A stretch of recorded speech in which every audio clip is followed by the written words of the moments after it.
very pleased to have with us on the show right now from the Buckeye State, State Representative Danny Bubb. How are you, sir? Hey, I'm doing well. Good evening. Good evening. Thanks for coming on the program tonight. And congratulations, from what I understand, two successful votes in the Ohio State House today.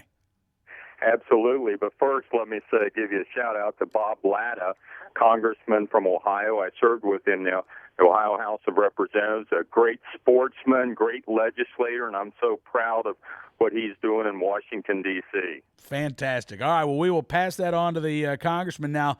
Now, tell us about this vote. Two bills, actually. You got House Bill 45 and House Bill 54, right? That's correct. House Bill 45 did two things. One, restaurant carry, allow a concealed carry permit holder to carry his weapon into a restaurant, bar, as long as he's not drinking, participating in that, and also cleaned up some of the ridiculous language we had about how you had to carry the weapon in a car while you were traveling. So we straightened that out. And then House Bill 54 was the restoration bill, which was not my bill this time. A couple other legislators, Ron Magg and Jared Martin, they carried that, but both of them passed. That's fantastic news. I know that this has been a long time coming to get the right to carry reform measure, including restaurant carry. And it kind of seemed, Representative, like this legislation was maybe in danger of stalling out. How did we get to a vote in the House on this bill? It was. I got back from Iraq in 2008, so I've been working on this legislation, restaurant carry, for 3 years. Last year we had it positioned that came out of the Senate, was ready to, it was put in committee. The Democrats held it up, wouldn't move it in the committee, so we did a discharge petition, bypassed the committee. All we need to do was go one more day in session, and the Speaker at that time, Armand Budish, a Democrat, would not call us back into session, so we didn't get to pass it. So now, fast forward to this General Assembly, 5 months in, we had it passed out of committee probably 2 months ago, and all Democrats in the committee voted no on it, and but we got it out anyway. And I've had some problems with some of my Republican colleagues concerned about the rhetoric of alcohol and guns don't mix, so we had to work on them, and I'm very thankful we got 56 yes votes today. We needed 50. We have 99 legislators in the Ohio House of Representatives, 50 for a majority. We got 56 today. Wow. Well, Representative, congratulations. So the bill now goes over to the Senate side? Absolutely, and they've already passed out the companion legislation. In Ohio, what we do, we start a bill in the House, and in the Senate, same bill, virtual same bill. So they've already passed it out, and it's over in the House. Well, hopefully now, instead of us going through all of the throes of through committee again and all the testimony and all the rhetoric and everything, that the Senate, in a bipartisan fashion, they can pass it out. It was 25-7 vote over there. In Ohio, we have 23 Republicans in the 33-member Senate, so 33 members in the Senate. So 25. So it was bipartisan. We had Democrats cross over and support it, and 25-7. So it should go over there and move through quickly, and then we can get it to Governor Kasich. He has said that he will sign it. And then we wait 90 days, and the law would go into effect from the date it's signed.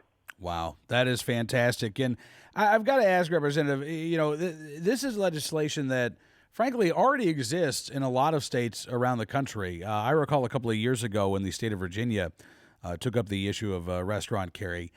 The language and the arguments that came from the opponents of this measure, again, there's this notion that somehow, or the idea that a right to carry holder, responsible, upstanding, no trouble until they enter a restaurant in which alcohol is served, and then all of a sudden we just become raging alcoholics, unable to keep our hands off of booze.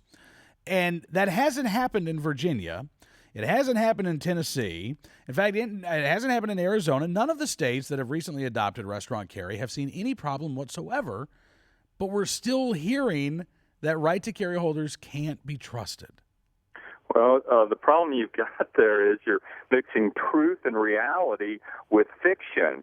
It sounds much better on the floor. We get 3 hours of argument today.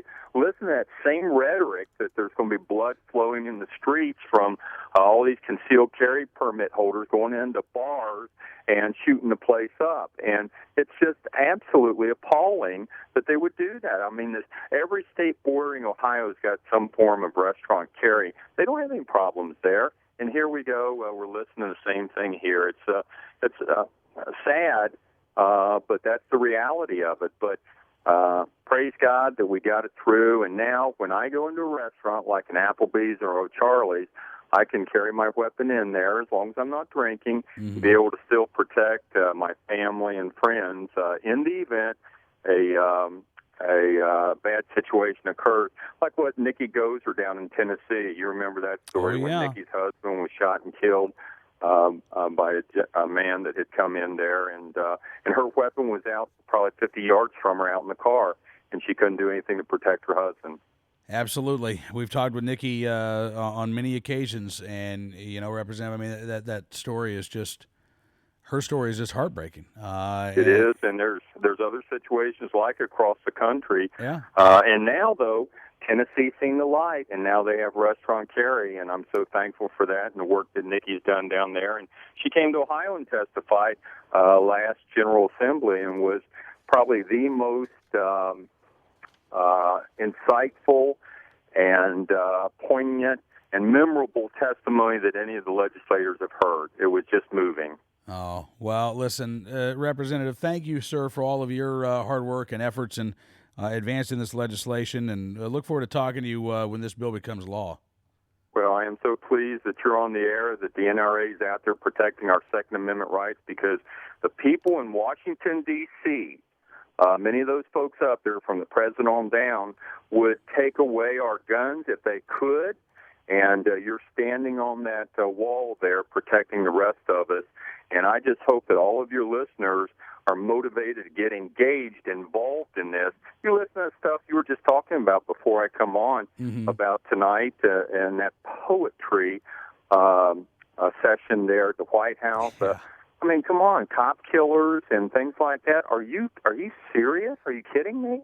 I know. They get the White House invites, and we're told that we're the problem. Where's all of our military heroes that are fighting in Iraq and Afghanistan and the sacrifice they're making? Why aren't they in the White House being recognized and being honored and so forth? I don't know. It just seems to me misplaced, the welcome mat. So I agree with you 100%, Representative. Listen, I can't thank you enough, sir, for being a part of the program tonight, and look forward to doing this again very soon. Well, God bless America. Keep up the great work. Thank you, sir. Ohio State Representative Danny Bupp joining us here on Cam and Company.